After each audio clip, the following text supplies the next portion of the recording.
चलिए आगे चले, आगे चले क्या? चलिए अगला है आवर्धन क्षमता या कोणीय आवर्धन।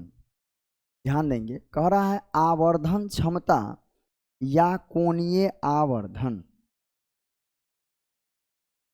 तो कहता है कि मानिए कि हम किसी वस्तु को देख रहे हैं तो कोई ना कोई एंगल तो बनेगा। हम किसी वस्तु को देखेंगे तो कोई ना कोई एंगल तो बनेगा। और पुनः अगर हम किसी प्रतिबिंब प्रतिबिंब का भी हमारे ऊपर बन रहा है कोण, सही है ना? तो कहता है कि आवर्धन क्षमता किसी वस्तु के द्वारा, लिख दे क्या इसे,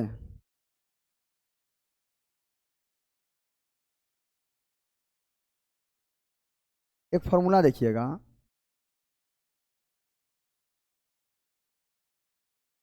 प्रतिबिंब के द्वारा,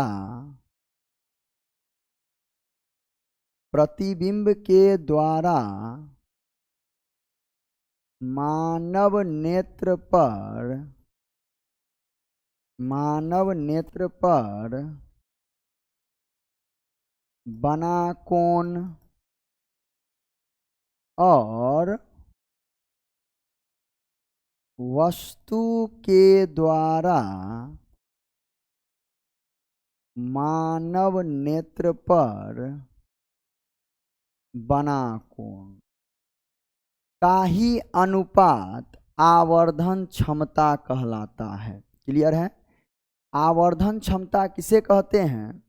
तो प्रतिबिंब के द्वारा मानव नेत्र पर बना कोण तथा वस्तु के द्वारा मानव नेत्र पर बना कोण, यानी मानव नेत्र पर बना कोण दर्शन कोण होता है। अभी जस्ट हम लोग थोड़ी देर पहले चर्चा किए हैं कि ये दर्शन कोण होता है। और यह कौन सा कोण है? तो प्रतिबिंब के द्वारा मानव नेत्र बना कोण है। तो इन दोनों के अनुपात को ही हम लोग आवर्धन क्षमता कहते हैं। और प्रतिबिंब के द्वारा बना गया कोण को हम लोग बीटा बोलते हैं और वस्तु के द्वारा बना गया कोण को हम लोग अल्फा बोलते हैं। क्लियर है? यानी m बराबर बीटा बटा अल्फा, m बराबर बीटा बटा अल्फा। प्रतिबिंब के द्वारा मानव नेत्र पर बना कोण तथा वस्तु के द्वारा मानव नेत्र पर बना कोण का अनुपात ही आवर्धन क्षमता या कोणीय आवर्धन कहते हैं।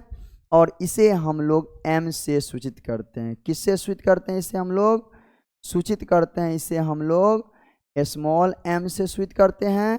और इसका मात्रक और बीमा नहीं होता है, मात्रक तथा बीमा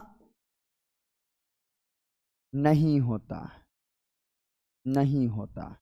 क्लियर है? मात्रक और बीमा इसका नहीं होता है। फिर ध्यान देंगे, कह रहा है आवर्धन क्षमता या कोणीय आवर्धन। तो प्रतिबिंब के द्वारा मानव नेत्र पर बनने वाला कोण और वस्तु के द्वारा मानव नेत्र पर बनने वाला कोण का अनुपात ही आवर्धन क्षमता कहलाता है। और इसे हम लोग सूचित करते हैं m से सूचित किया जाता है और इसका कोई भी मात्रक बीमा नहीं होता है। तो एग्जाम में ये पूछता है कि बताइए कि आवर्धन क्षमता का मात्रक क्या होता है? तो मात्रकहीन होता है। यानी यह क्या होता है? मात्रकहीन होता है, मात्रकहीन होता है। और यह बीमाहीन होता है, बीमाहीन होता है। क्लियर यहाँ तक? क्या स्क्रीनशॉट लीजिएगा इसका, स्क्रीनशॉट ले लीजिए, स्क्रीनशॉट ले लीजिए। तो चलिए आगे चले क्या? ले लिए स्क्रीनशॉट? चलिए आगे। अगला है सूक्ष्मदर्शी। सूक्ष्मदर्शी, देखिए नाम से ही स्पष्ट है, एक है सूक्ष्म, सूक्ष्म मतलब होता है छोटा, सूक्ष्म मतलब होता है छोटा। दर्शी मतलब होता है देखना, दर्शी मतलब होता है देखना, देखना। यानी यह एक वैसा यंत्र है जिसकी सहायता से हम छोटे से छोटे वस्तुओं को देखने का कार्य करते हैं, यानी छोटे वस्तु को बहुत बड़ा कर देता है। यह छोटे वस्तु को बहुत ही ज़्यादा बड़ा कर देता है। इसीलिए हम लोग सूक्ष्मदर्शी का उपयोग करते हैं किसी भी वस्तु को देखने के लिए। बहुत ही छोटे, जिसे हम अपनी नग्न आंखों से नहीं देख पाते हैं, इसे ये बहुत ही बड़ा कर देता है। देखने में इससे हमें सहायता प्रदान होती है। सूक्ष्मदर्शी को दो भागों में बांटा गया है। सूक्ष्मदर्शी को दो भागों में बांटा गया है। एक है सरल सूक्ष्मदर्शी, सरल सूक्ष्मदर्शी। एक है सरल सूक्ष्मदर्शी, दूसरा है संयुक्त सूक्ष्मदर्शी, संयुक्त सूक्ष्मदर्शी। ध्यान दीजिएगा, सूक्ष्मदर्शी को दो भागों में बांटा गया है। एक है सरल सूक्ष्मदर्शी और एक है संयुक्त सूक्ष्मदर्शी। इसे ही हम लोग सिंपल माइक्रोस्कोप कहते हैं, सिंपल माइक्रोस्कोप कहते हैं। और संयुक्त को हम लोग कंपाउंड, कंपाउंड माइक्रोस्कोप कहते हैं, माइक्रोस्कोप कहते हैं। क्लियर यहाँ तक? सूक्ष्मदर्शी कितने प्रकार के? सूक्ष्मदर्शी दो प्रकार के होते हैं, एक सरल सूक्ष्मदर्शी, एक संयुक्त सूक्ष्मदर्शी। सरल सूक्ष्मदर्शी को हम लोग सिंपल माइक्रोस्कोप भी कहते हैं और संयुक्त सूक्ष्मदर्शी को हम लोग कंपाउंड माइक्रोस्कोप भी कहते हैं। सूक्ष्मदर्शी का कार्य क्या है कि किसी भी वस्तु को बड़ा करके दिखाना, किसी भी वस्तु को बड़ा करके दिखाना ही सूक्ष्मदर्शी कहलाता है। क्लियर यहाँ तक? स्क्रीनशॉट ले लीजिए एक बार। चलिए, हो गया, आगे चलें। अगला है सरल सूक्ष्मदर्शी। तो हम लोग ने अभी जस्ट पढ़ा है कि सूक्ष्मदर्शी का उपयोग क्यों किया जाता है, तो छोटे से छोटे वस्तु को बहुत बड़ा करके देखने में, है ना। तो आइए हम लोग एक क्वेश्चन यहाँ ड्राइव करते हैं। यहाँ पर क्वेश्चन है, सरल सूक्ष्मदर्शी के द्वारा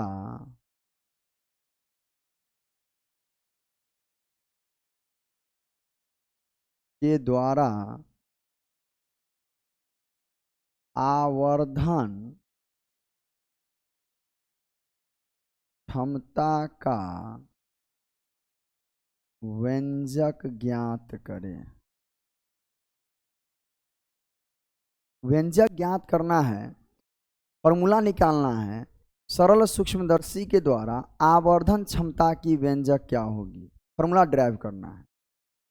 आइए हम लोग पहले सरल सूक्ष्मदर्शी का फिगर बनाते हैं।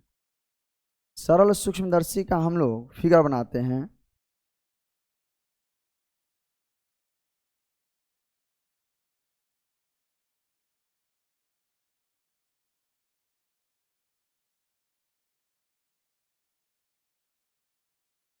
हम लोगों ने कोई एक उत्तल लेंस लिया, उत्तल लेंस है,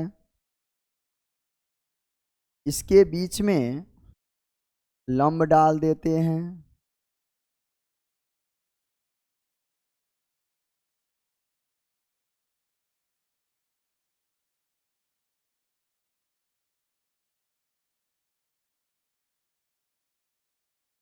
बीचों बीच रेखा मुख्य अक्ष,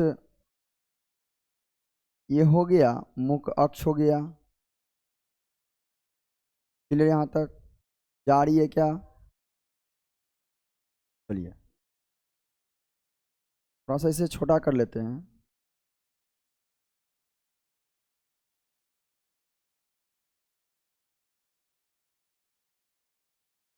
चलिए, दिखाई दे रही है ना? चलिए आइए।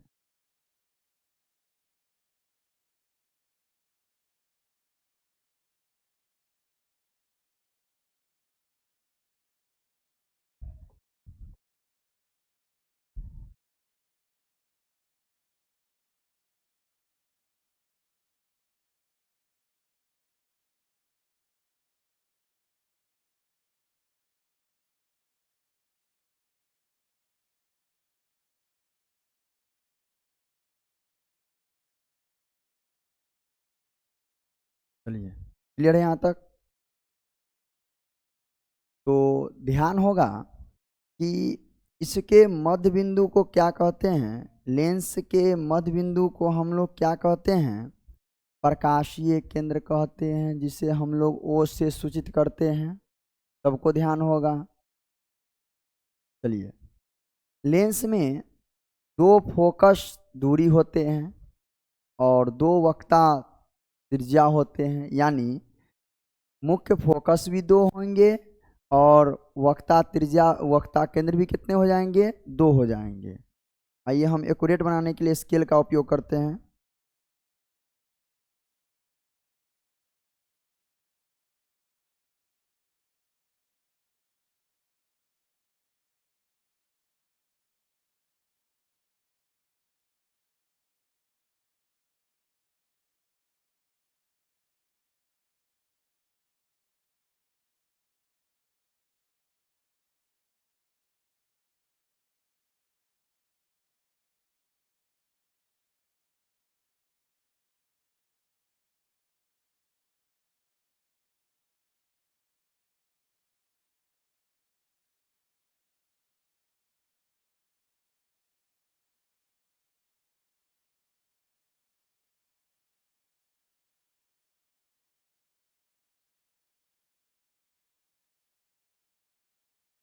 क्लियर यहाँ तक? हम लोगों ने एक बिंदु माना है जिसका नाम लिख लेते हैं यहाँ पर। ये हो गया F1, ये हो गया F2, ये हो गया C1, ये हो गया C2। क्लियर है? बराबर दूरी पे ले लिया हम लोगों ने। अब देखिए, हम लोगों ने पढ़े हैं कि वस्तु है कहाँ इसमें। सबसे पहला बात, वस्तु को हम लोग कहाँ रखते हैं, उत्तल लेंस में एक ही जगह आपको सीधा प्रतिबिंब बनाता है। और जब हम लोग वस्तु को F1 और O के बीच रखते हैं तब वस्तु कैसा बनता है, सीधा बनता है। वस्तु सीधा बनता है, दोनों के बीच में रखते हैं। तो वस्तु को दोनों के बीच में रख रहे हैं तो हमें कितना पर, अढ़ाई पर चाहिए, है ना। तो हम लोग अढ़ाई पर मान लेते हैं इसे।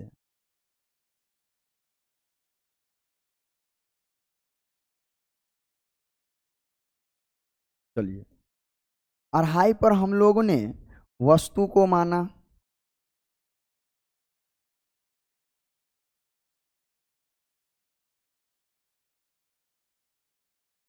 वस्तु को लिया।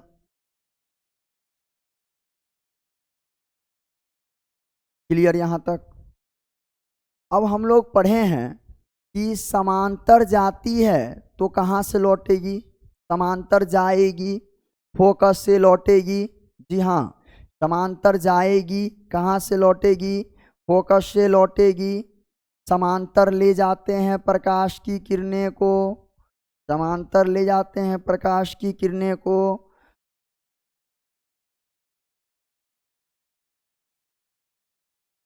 समांतर ले जाएंगे, कहाँ से लौटेगा, फोकस से लौटेगी।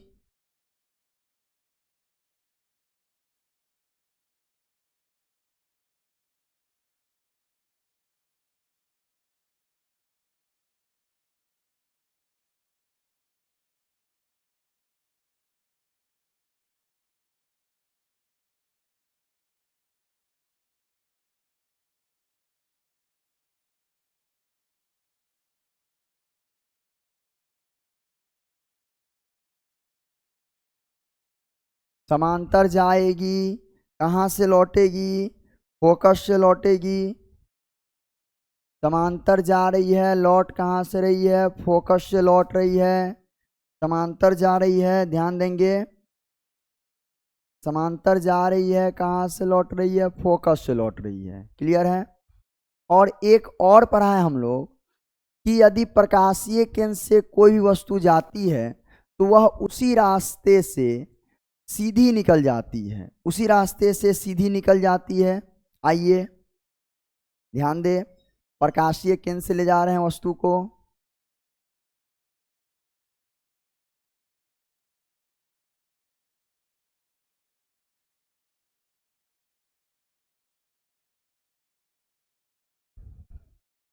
देखिएगा यहाँ पर जो आगे गई है प्रकाश,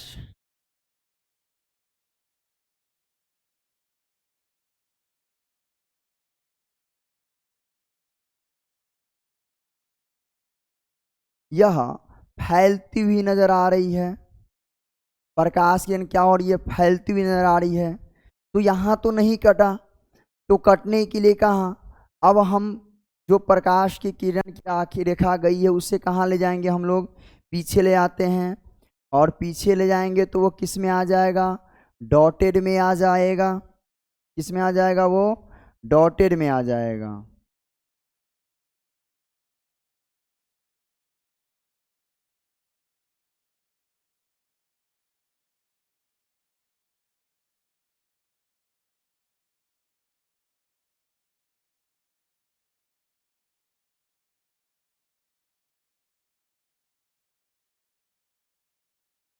डॉटेड में आ गया, डॉटेड में आ गया। वो बाहर भाग गया लग रहा है ना, बोर्ड से बाहर भाग गया है क्या? जी देखिए, वो आगे गया, वो बना कहाँ प्रतिबिंब? बहुत दूर जाके बना हुआ है।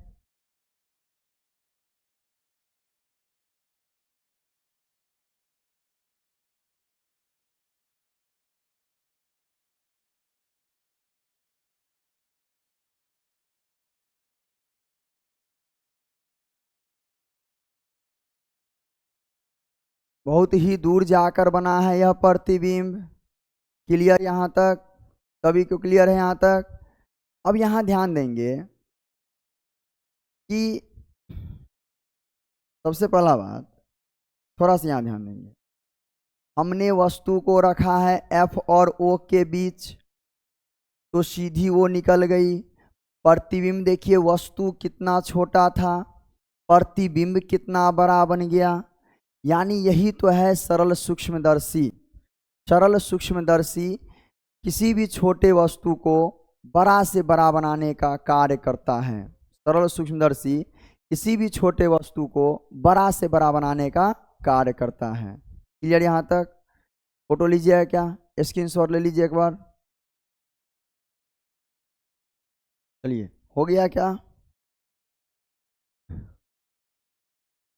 इनका हम नाम लिख देते हैं, कौन क्या है। यहाँ पर ये वस्तु है, वस्तु है, तो ये कौन सी दूरी हो जाएगी? वस्तु दूरी हो जाएगी यू। और स्पष्ट दिखाई दे रहा है यहाँ पर वस्तु है ये, क्या यहाँ पर ये वस्तु है ना? यहाँ ध्यान दीजिए, वस्तु है यहाँ पर, दिखाई दे रही है, यू है। उसके बाद यही दूरी मेरा क्या है, मान लीजिए उसको आप एक्स भी मान सकते हैं। क्लियर यहाँ तक है ना? प्रतिबिंब देखिए, प्रतिबिंब यहाँ बन रहा है, ये फोकस है।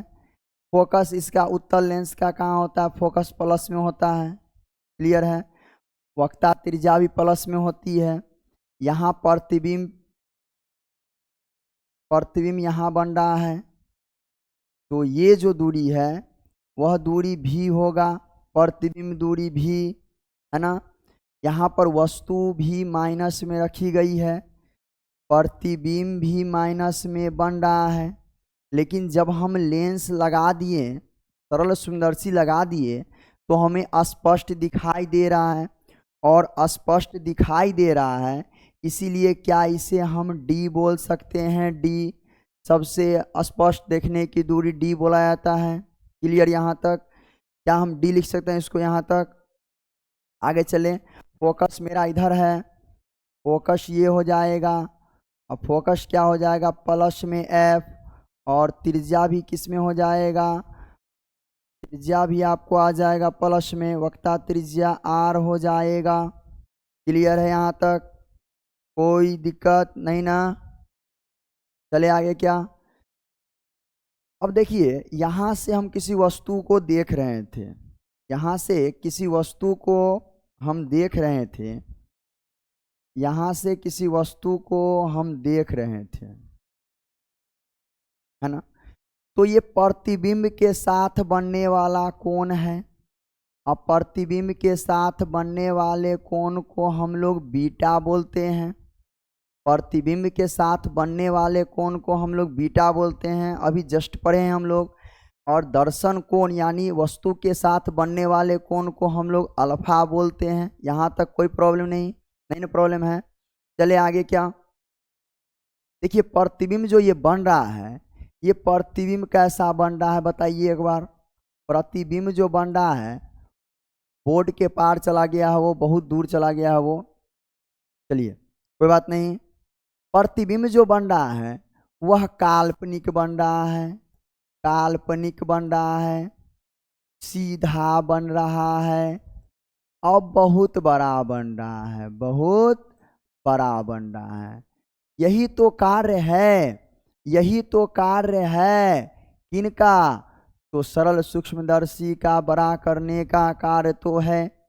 सरल सूक्ष्मदर्शी को क्या कर रहा है? किसी वस्तु को बहुत ही बड़ा बनाने का कार्य करता है। क्लियर यहाँ तक?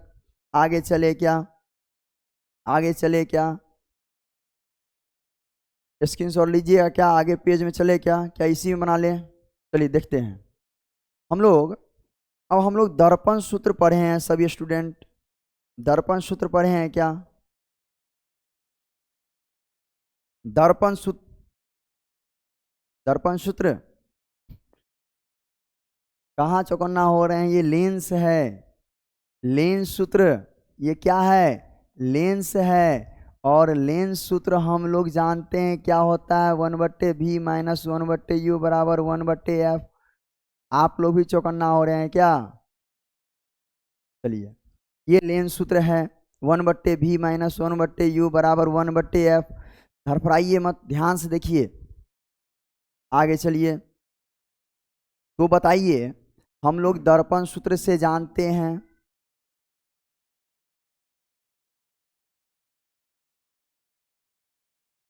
दर्पण की लेंस, लेंस उतना हम लेंस सूत्र से जानते हैं। क्या जानते हैं लेंस सूत्र से? बोल दीजिए एक बार। 1/f बराबर 1/v माइनस 1/u होता है। क्या जी? 1/f बराबर 1/v माइनस 1/u। इसी को तो हम उल्टाए हैं। यहाँ देखिए ना, इसी को हमने जस्ट 1/f को पहले ले लिया, 1/v माइनस 1/u दिया। उसके बाद ध्यान दीजिएगा, तो बताइए तो 1/f तो यहाँ पर वैसे ही रहेगा, 1/f तो यहाँ वैसे ही रहेगा, 1/f तो यहाँ वैसे ही रहेगा। क्यों? क्योंकि फोकस दूरी इसका किस में है? प्लस में है। क्लियर यहाँ तक? लेकिन अब बताइए यहाँ पर जो प्रतिबिंब दूरी है, प्रतिबिंब दूरी है, यहाँ पर d किस में आ रहा है? बोल दीजिए एक बार। प्रतिबिंब दूरी, प्रतिबिंब दूरी d है यहाँ पर, तो क्या हम नहीं लिख सकते हैं प्रतिबिंब दूरी माइनस में आ रहा है? क्या माइनस में d दे सकते हैं क्या? क्लियर है? सही है। माइनस वस्तु दूरी देखिए एक बार, u देखिए यहाँ पर, u किस में आ रहा है? u किस में आ रहा है? माइनस में आ रहा है। तो क्या हम यहाँ माइनस नहीं मान सकते हैं? क्लियर यहाँ तक है? अब हम क्या करते हैं कि दोनों तरफ, दोनों तरफ, दोनों तरफ d से गुना करने पर, गुना करने पर, ध्यान दीजिए सरल सूक्ष्मदर्शी आज हम लोग खत्म करना ही है। इसी वन शॉट वीडियो में सरल सूक्ष्मदर्शी को खत्म करने जा रहे हैं हम लोग। तो बताइए तो दोनों तरफ हम लोग d से क्या कर रहे हैं? गुना कर रहे हैं। तो अगर d से गुना करेंगे तो यहाँ पर तो 1/f था, 1/f गुना d होगा बराबर 1/-d गुना d होगा। क्या जी? और माइनस माइनस माइनस क्या हो जाएगा? प्लस हो जाएगा, 1/u गुना d होगा। क्लियर यहाँ तक है सभी स्टूडेंटों को? क्लियर है? अब देखिए कुछ कटने वाला है, कुछ कटेगा, कुछ कटेगा। क्या कट जाएगा? यहाँ ध्यान देंगे, डी से क्या डी जाएगा, डी से क्या डी जाएगा, बताइए तो एक बार, जाएगा। अब क्या बच गया, डी बटा एफ बराबर, यहाँ 1 है कि -1 है, -1 प्लस डी बटा यू है। यहाँ तक किसी को प्रॉब्लम है क्या? क्लियर है यहाँ तक सभी स्टूडेंटों को? चलिए आगे, अगला देखिएगा। यहाँ बताइए तो, यहाँ कर ले क्या इस साइड में, चलिए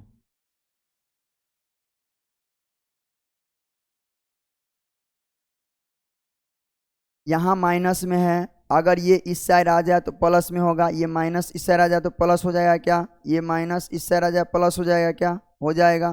तो बताइए ये माइनस इस साइड कर लेते हैं, तो 1 प्लस डी बटा एफ, 1 प्लस डी बटा F is equal to D बटा यू है। क्लियर है, डी बटा यू है।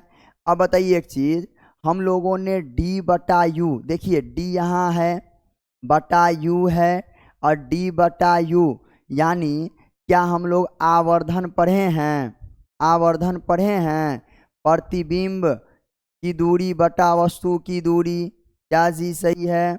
तो बताइए तो क्या हम लोग एक काम कर सकते हैं, चूंकि यहाँ लिख देते हैं आप लोग को,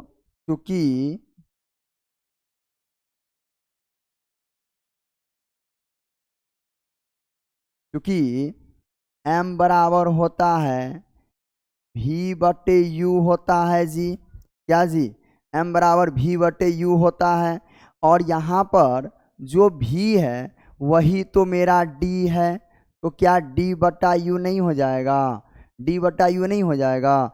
और क्या हम इसी m को d बटा u के जगह पे लिख सकते हैं? तो बताइए तो 1 प्लस डी बटा एफ बराबर m नहीं लिख सकते हैं इसको हम लोग, क्या क्लियर हुआ?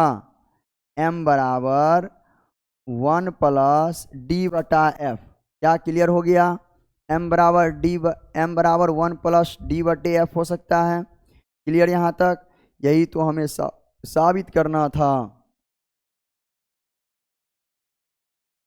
स्क्रीनशॉट लीजिएगा, स्क्रीनशॉट लीजिए, नहीं तो उतार लीजिए तुरंत स्पीड में, स्क्रीनशॉट लीजिए एक बार।